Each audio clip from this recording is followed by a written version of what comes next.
One reason expats choose Thailand is the lower cost of living compared to any Western country I can think of. From rent to food to medical care, Thailand's reputation for offering value for money is well deserved. Many folks contemplating a move here want specifics and guidance on what a realistic budget to live comfortably in the kingdom might be. So every year we publish an article on what it costs to retire in Thailand, and we just posted the 2026 edition on our website. We cover every budget range, from a minimum realistic budget to the mid-range that ensures a comfortable life, and finally what a luxury budget looks like in the central city or on the beach. And we break this down by expenses we know you'll be dealing with, including housing, food, utilities, and entertainment. There's a link to this article in the description below. Now, after counseling hundreds of prospective clients about making the move, it occurred to me that our cost guide and most guides and videos I see on this subject leave out a few key expenses that almost every expat incurs at some point. So to fill in these pieces of the cost puzzle, we've now included them in the 2026 guide, and let's look at these three expenses that receive too little attention but should be part of your budget planning if you're going to make the move here. First and foremost, when you're getting your long-term visa, you'll need to have an amount of money that shows the Thai government that you're capable of supporting yourself. Now, this money remains yours, but for many visa types, these funds will need to be on deposit in the account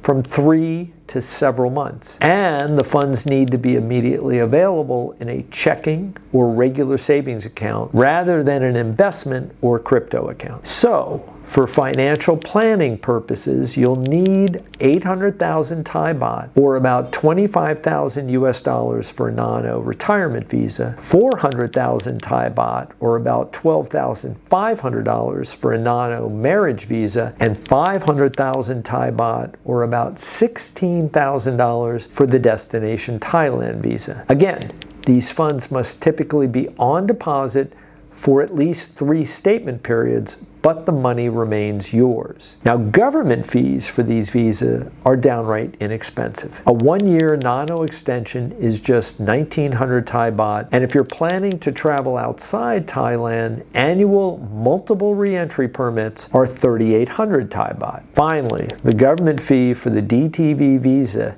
is just 10,000 Thai baht for the entire 5-year term. Hey, if you're finding this helpful, please hit that subscribe button so we can continue to post Thai immigration and legal updates for you. Now, there are just a couple of visas, such as the 10-year LTR visa, that require you to purchase a health insurance policy, which is a good segue into the second often neglected cost of retirement, and that's health insurance. I say it's neglected because most visas don't require health insurance, and that includes the non-O retirement, privilege, and DTV visas.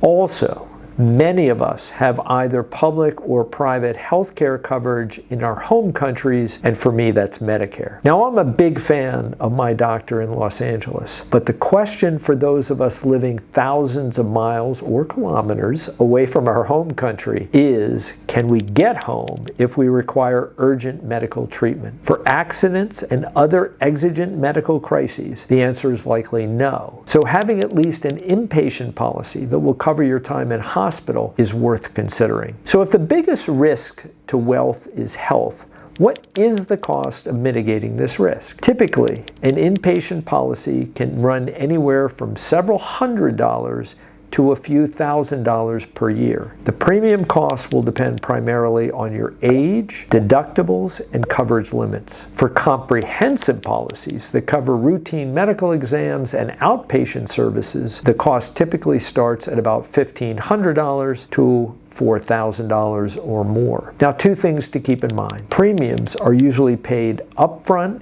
annually, so budget accordingly. Secondly, using a broker to give you policy and premium options won't cost you a thing, and good brokers can even assist you with claims if the need arises. We've recommended Darren at Seek to Insure, and if you'd like to learn more about the insurance market and your options, there's a link to Darren's company in the description below. Now, the final neglected cost of living here is the dreaded T word: taxes. Once you've lived here for 180 days or more, you'll be tax domiciled in Thailand. I think it's a great idea to engage a reputable tax advisor, especially if you're like me and figuring out tax codes and the related math gives you a headache. The good news is that there are cost-effective services like Expat Tax Thailand that focus on individual expat taxpayers and offer tax compliance packages. For about $200 to $400, they will obtain your Thai identification number from the Revenue Department and prepare your annual tax return each year in March. I've included a link to Expat Tax below. That's the ministerial cost each year. As for your tax burden, you can also use your tax advisor's services to minimize this expense. The general rule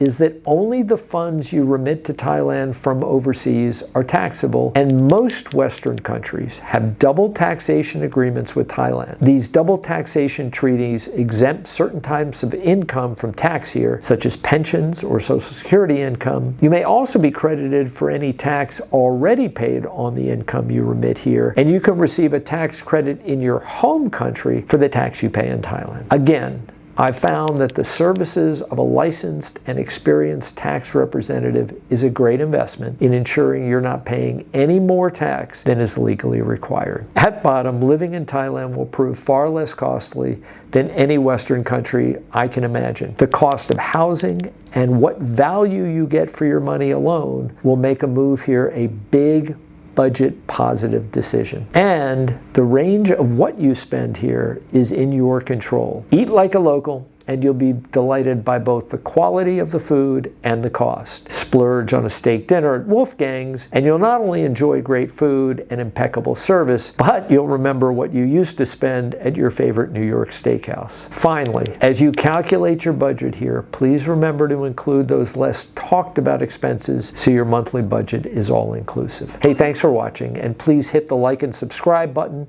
for more Thailand immigration and legal updates.